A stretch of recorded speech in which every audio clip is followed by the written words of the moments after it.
तो आज की वीडियो में हम मोस्ट कॉम्प्लिकेटेड निंजुत्सु के बारे में बात करने वाले हैं, जिसे बहुत लोग ईडो टेंसेई, रीएनिमेशन जुत्सु और summoning impure world reincarnation technique के नाम से भी जानते हैं, जो कि एक एस क्लास फॉरबिडन टेक्निक है। और इस टेक्निक को क्रिएट कराया टोबिरामा सेंजू ने। और आप लोग कह सकते हो ये जुत्सु एक प्रकार से समनिंग जुत्सु की तरह है। और ईडो टेंसेई जुत्सु बनाने के पीछे का आइडिया बहुत ही सिंपल था, बेसिकली मरे हुए लोगों को वापस जिंदा करना। और इस टेक्निक को यूज करना इस टेक्निक को और कॉम्प्लिकेट बना देता है। और जैसे कि मैंने कहा, ये जुत्सु एक प्रकार से समनिंग जुत्सु की तरह है, जिसका मतलब है आप जिस भी पर्सन को जिंदा कर रहे हो वो बेसिकली समन करा जा रहा है लिविंग वर्ल्ड में। और समनिंग जुत्सु के बारे में हम किसी और वीडियो में बात करेंगे।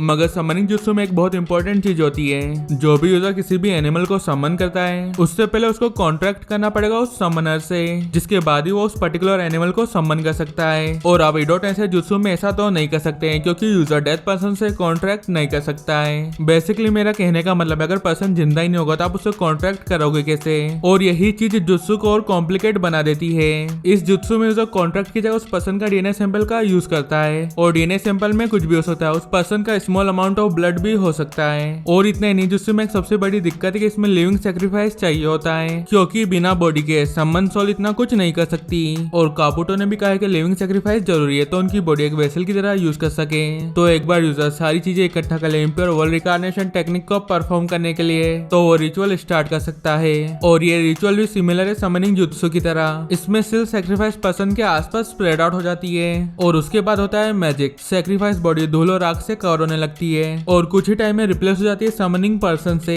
उनकी पर्सनालिटी, उनका चाकरा, उनका अपीयरेंस सब कुछ चेंज हो जाता है। और जिस भी पर्सन ने उनको समन करा उनका उनकी बॉडी पे पूरा कंट्रोल होता है। और स्टार्टिंग में जब टोबिरामा ने इस टेक्निक को क्रिएट करा था, उनके रीएनिमेटेड शिनोबीज बहुत वीक होते थे उनके कंपेयर में जब वो शिनोबीज अलाइव थे। और ये भी लिमिटेड था कि टोबिरामा कितने ईडो टेंसेई शिनोबीज को कंट्रोल कर सकते हैं। और जब ओरोचिमारू ने इस टेक्निक को मास्टर किया, उसने पहले से बहुत ही इंप्रूव कर दिया था इस टेक्निक को। और जब काबुटो ने इस टेक्निक को मास्टर किया, वो इस टेक्निक को एक अलग ही लेवल पे ले गया, क्योंकि काबुटो के ईडो टेंसेई टेक्निक में कोई लिमिट नहीं थी, वो कितने पर्सन को कंट्रोल कर सकता है। और काबुटो के रीएनिमेटेड शिनोबीज बहुत ज्यादा पावरफुल थे टोबिरामा से।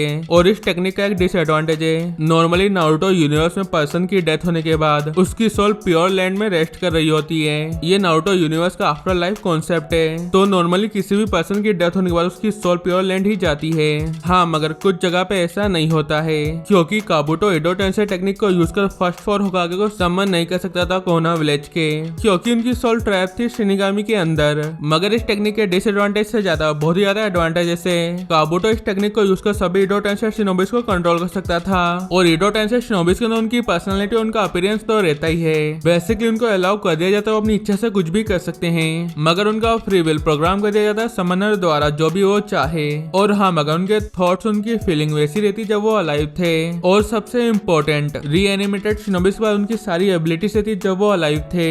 और यहाँ तक कि ओरिजिनली वो एबिलिटीज उनकी ना भी हो तो भी। फॉर एग्जाम्पल, नागाटो को रिवाइव करा गया था उसकी रिनेगान के साथ, मगर देखा जाए तो ओरिजिनली वो रिनेगान मादारा उचिया की है। और एक और सरप्राइजिंग करने वाली बात यह है कि काबुटो ने रिवाइव करा था मादारा और नागाटो को सेम टाइम पर, और उन दोनों के पास रिनेगान की एबिलिटीज का एक्सेस था। और उसके ऊपर रीएनिमेटेड शिनोबीज के पास इन्फिनिट चाकरा होता है, और वो अपने आप को रीजनरेट कर सकते हैं किसी भी टाइप की इंजरीज से। और एक ही तरीका है कि रीएनिमेटेड शिनोबीज को पूरी तरीके से हराने का, या तो उनको सील कर दिया जाए, या जिसने भी उनको रिवाइव करा उस पर्सन को फोर्स किया जाए कि उनको रिलीज कर दे। ये टेक्निक इतनी ब्रोकन है कि यूजर अभी तक के जितने भी स्ट्रॉन्गेस्ट शिनोबी उन सबको रिवाइव कर अपनी इमोर्टल आर्मी बना सकता है। और उनको टास्क देके एक प्रकार से ऑटो प्लेलिस्ट की तरह छोड़ दे, जिसके बाद वो अपना काम करेंगे। और हम इन रीएनिमेटेड शिनोबीज से गेंजुत्सु भी इफेक्ट होता है, जिससे कि वो उसके अगेंस्ट में चल जाए जिसने उसको रिवाइव करा है। खासकर स्पेशल गेंजुत्सु इटाची ने शिशु उचिया की आई यूज कर अपने ऊपर ही गेंजुत्सु कास्ट कर लिया था। और ये गेंजुत्सु इटाची को फोर्स करता है कि ऑर्डर फॉलो करने का, जिसके बाद वो एक ही ऑर्डर फॉलो करता है, हिडन लीफ विलेज को बचाने का। और ये गेंजुत्सु इटाची पर से काबुटो का कंट्रोल कंप्लीटली हटा देता है।